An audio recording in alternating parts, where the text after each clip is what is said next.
horse, and the mining town grew more and more irate.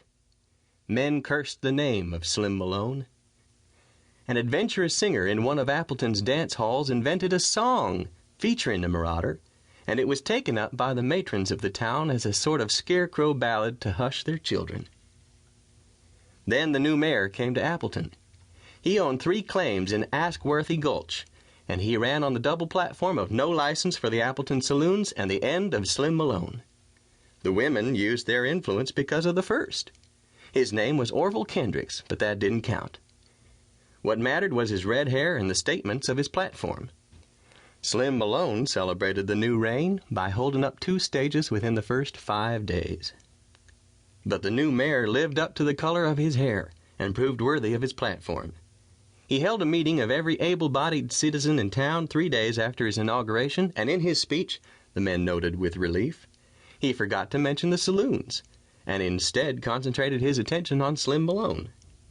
He stated that the good name and the prosperity of Appleton depended upon the capture of this marauder at once. Divorced from the mayor's rather resounding rhetoric, the populace of Appleton realized the truth of his remarks and applauded him to the echo. His silences were as much appreciated as his words.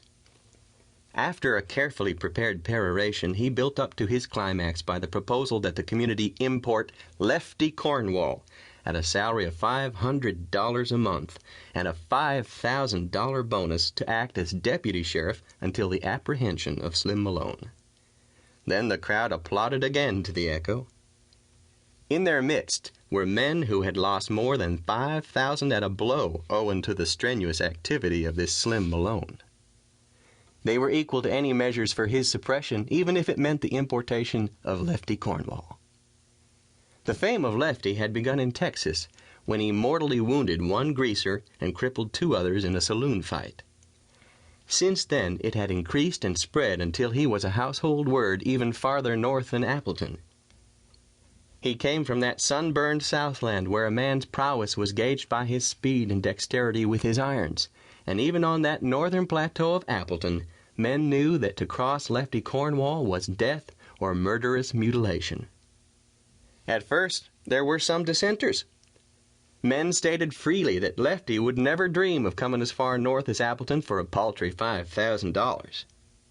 There were even a few dissenters who claimed that even should he come, he would never be able to cope with Slim Malone. But these were laughed and hooted down by a radical minority who came from the Southland and knew the fame of Lefty Cornwall in detail. The mayor accounted for the others by stating that he had already communicated with Lefty and had received his assent by letter. This announcement dissolved the meeting in cheers. Appleton decreed the day of the arrival of the new sheriff a festival occasion. The farmers from the adjoining tableland drove into town.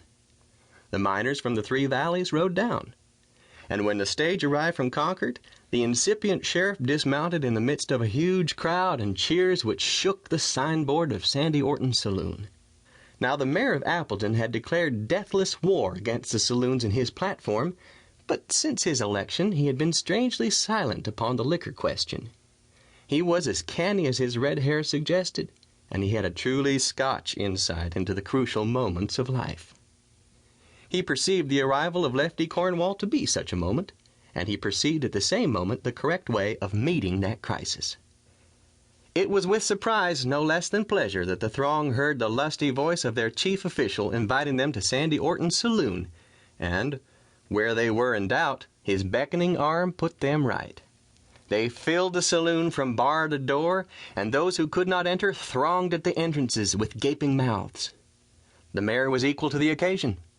He mounted the bar much as a plainsman mounts a horse, and standing in full view of his fellow citizens, he invited Lefty Cornwall to join him in his prominent position. Nowise loath, Lefty swung onto the bar in the most approved fashion and stood, locked arm in arm with the dignified official of Appleton.